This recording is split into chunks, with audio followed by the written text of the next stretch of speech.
In a world where success is often measured by degrees and titles, what happens when a doctor decides to redefine their own definition of success? In this video, I'm going to reveal the unexpected lessons that forced me to reevaluate everything I thought I knew and walk away from the conventional path. These are the pivotal moments that led me to trade in my white coat and stethoscope for the road less traveled. Now, if you've watched me here on YouTube before, then welcome back. But if you are new to my channel, then welcome. I'm Dr. Kim Foster, and I'm an MD turned coach, wellness expert, and entrepreneur. Now let's dive in. So there were several events that happened that led me to finally walk away from my career as a family doctor. And these events happened over the course of a few years toward the end of my 20 years in medicine. And honestly, it was the most difficult decision that I have ever had to make, in large part because at that point, so much of my identity was wrapped up in this career. And the trouble, of course, was that on paper, it seemed like I had everything. I was in a career that, first of all, was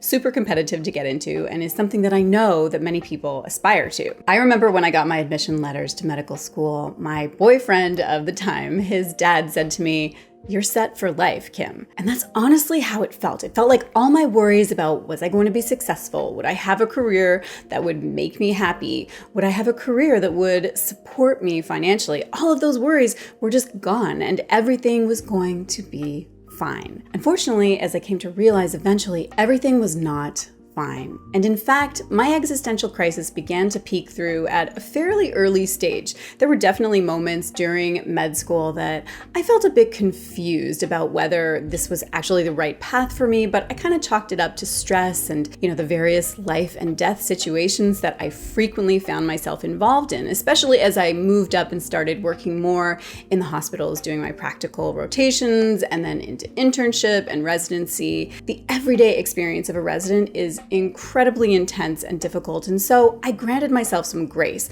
just put my head down and got through it. Once I was practicing though, it was then that I had a bit more space to really start to see things more clearly. And one truth that came screaming through to me was just how broken the conventional healthcare system is. I came to realize that I was caught in the middle of a very dysfunctional system. On one hand, I had gone into medicine to actually help people, but I was constantly under pressure to churn people through the system like a fast food restaurant. And the emphasis was most definitely not on prevention or holistic well-being. The focus of all my patient encounters was a transaction. As quickly as possible, see what had brought them in, do my assessment to get to a diagnosis, make some recommendations, and then send them on their way so that the next person could be seen. This was just how primary care was set up, I came to realize. And even though I was the physician in this situation, I was not in charge. I had to answer to office managers, administrators, and my jam-packed waiting room. I tried working in a lot of different places to find a situation that might offer a different model. But everywhere I worked,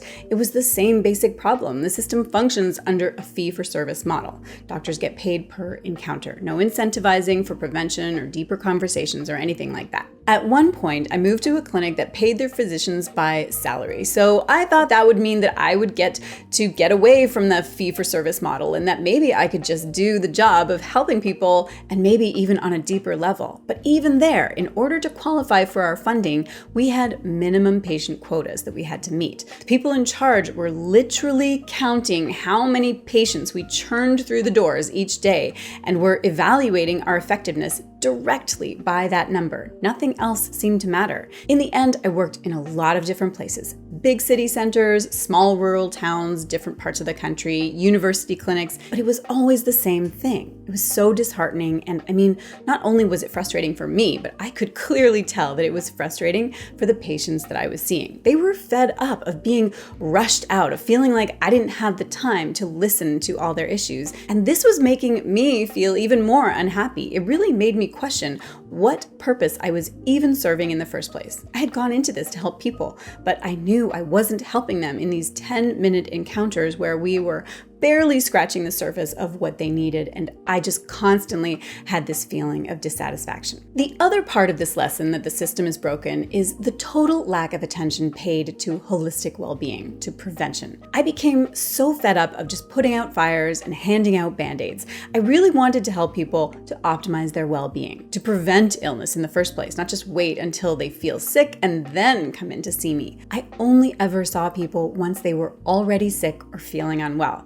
I wanted to help people take control of their well-being and not get sick in the first place, but that just wasn't part of the model. One day, in fact, I was working at a clinic and I decided to keep track of how many encounters I had that were actually positive, that I enjoyed, that I felt like I had helped someone. So I just kind of kept a little tally on a piece of paper after I came out of each appointment and just put a tick in one of two columns, whether it was an overall positive or negative experience. And at the end of the day, only 5 out of 32 patient encounters that day were in the positive column. 5. I mean, it was more than 0, so that was something, but the vast majority of my working day was frustrating and unsatisfying. At the end of the day, I just stared at that paper and realized that something was deeply wrong and it needed to change, but I had no idea how to change it. And at that point, there were still a lot of things keeping me in medicine. Things like the security, the stability, the paycheck, and as much as I hate to admit it, the status. Right or wrong, being a doctor is a well-respected profession, and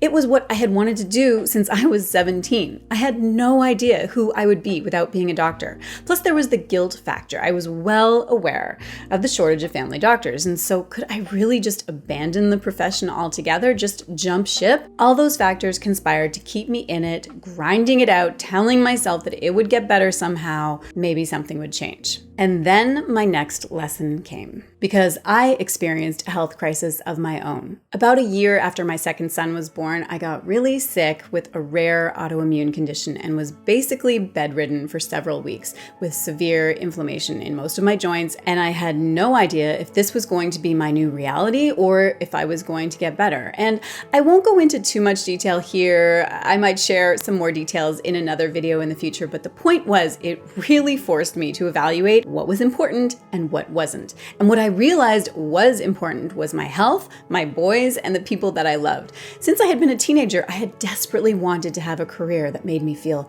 happy and fulfilled, plus successful. But I realized that medicine was not giving me any of those things. In fact, the stress and burnout that I was struggling with had definitely contributed to the health crisis that I was facing. I had to stop fooling myself that somehow something would just improve on its own. Basically, it was a bad match. It wasn't what I had signed up for, and yes, I could maybe devote the rest of my professional life to fighting the cause and trying to change the system, or I could realize that I would very likely be fighting a losing game and I needed to take care of myself, for me and my family, and that it was okay for me to choose happiness. Basically, I came to realize that life is too short. I came to terms with my own mortality and finally understood that life is too short to spend it in a career that does not bring genuine joy and satisfaction. Our time here on earth is precious, and living a life in alignment with my own happiness and fulfillment is so much more important than adhering to societal expectations or what other people wanted for me. As I had started talking to people about my own dissatisfaction in medicine and kind of testing the waters with talk of maybe doing something else, I was universally met with the same response. Why would you ever walk away? Why would you throw away all those years of education? But what I came to realize was that I didn't get that education to limit myself. I didn't spend years in school just to trap myself in a box. Education is supposed to give you freedom and happiness and success, not keep you stuck somewhere that is making you unhappy and unwell. So at that point, I gave myself permission to chart an exit path. First things first, I got myself well, and how I healed myself from the autoimmune disease that had completely taken over will again probably be the subject of a future video, but that was the first thing. And from there, I needed a plan. But my lessons were not complete yet because I still had something left to learn about what could fill the vacuum in my life that I knew would be created if I just left. That was the final lesson, because as much as I knew I needed to leave and find a new career, I had no idea what that career would look like, and I was terrified. Everything was focused on my exit strategy, but there were practical reasons why I couldn't just walk out right then and there. At this point, We had a mortgage, we had 2 kids in school, we had a lot of responsibilities and a bunch of reasons why I couldn't just walk away. I was not prepared to just sell our house, for example.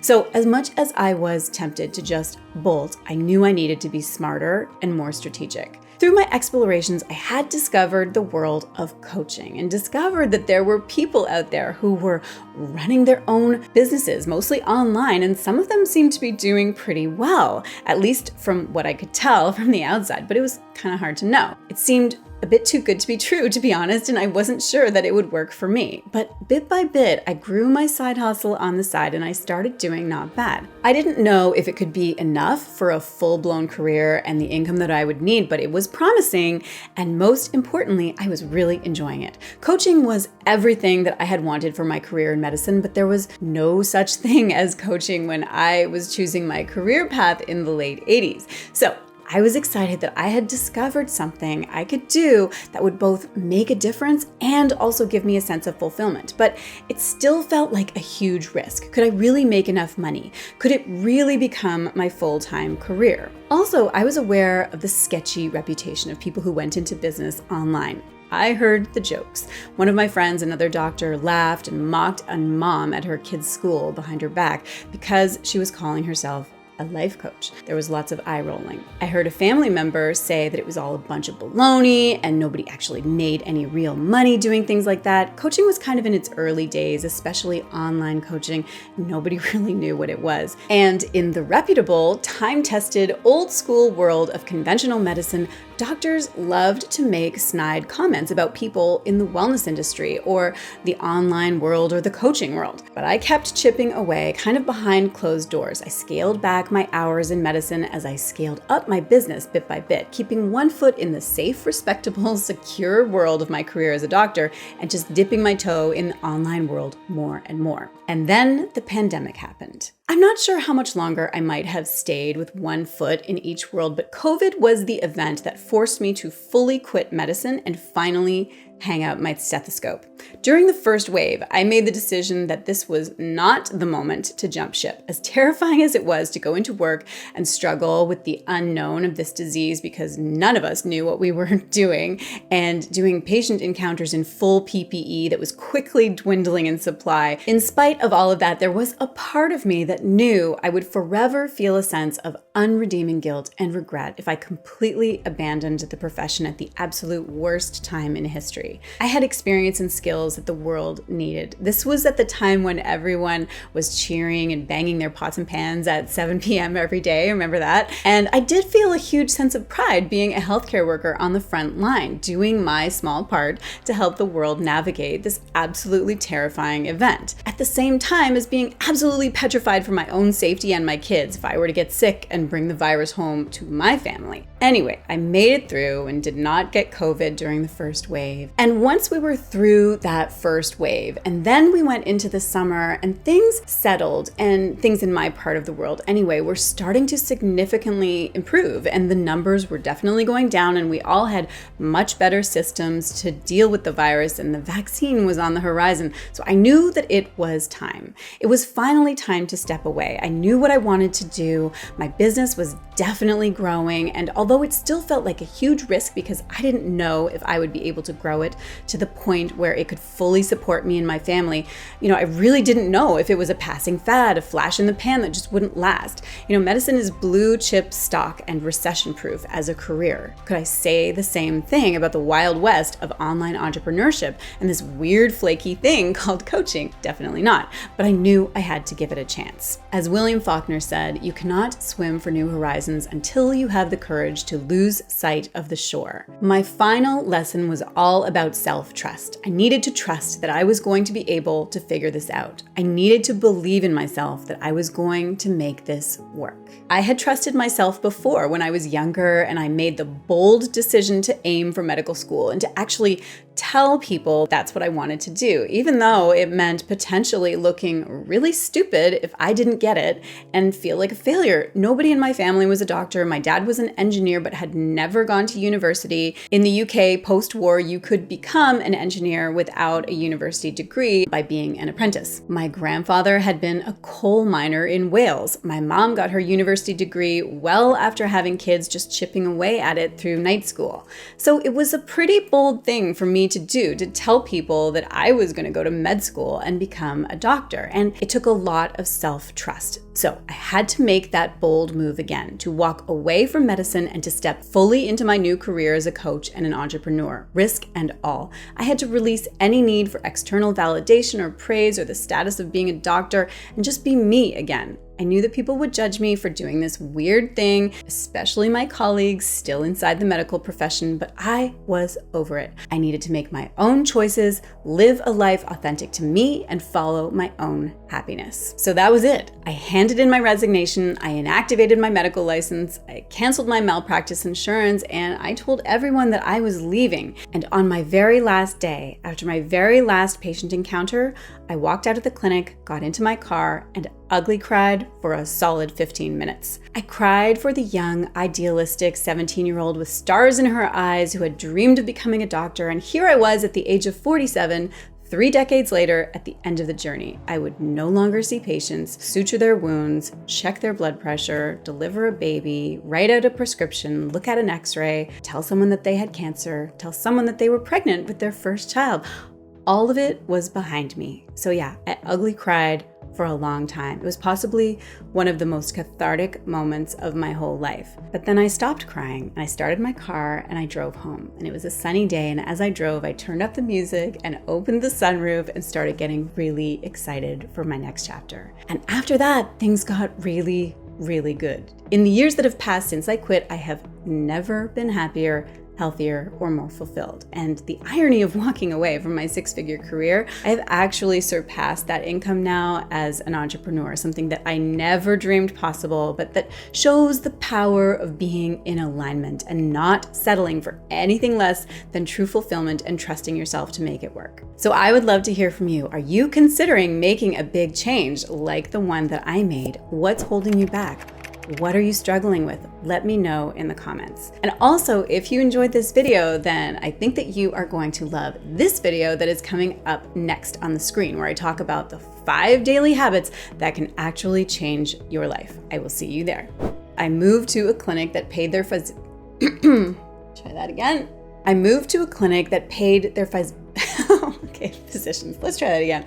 Oh my goodness. So funny how I often just stumble over one particular word. Whatever. Okay, let's go.